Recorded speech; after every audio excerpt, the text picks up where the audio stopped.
एक बार की बात है।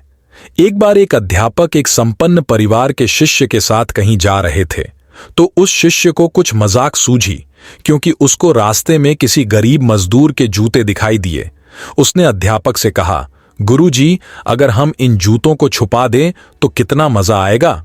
देखते हैं कि मजदूर पर इसका क्या असर पड़ता है।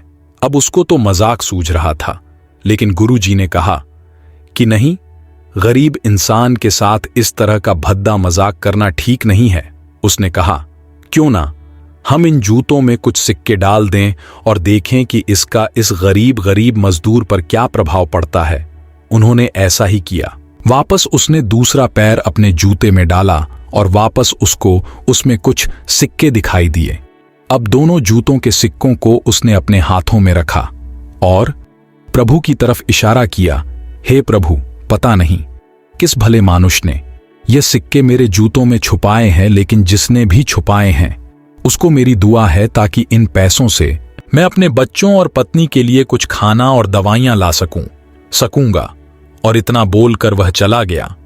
इस बात को शिष्य और अध्यापक दोनों सुन रहे थे। अब अध्यापक ने शिष्य से पूछा कि अब तुम मुझे बताओ कि तुम्हें कैसा महसूस हुआ, तुम्हारी पहले वाली मजाक या मेरा यह तरीका। तो उसने कहा कि गुरुजी, मैं आपसे क्षमा चाहता हूं। अब मुझे समझ आ गया है कि सच्ची खुशी किस चीज में है।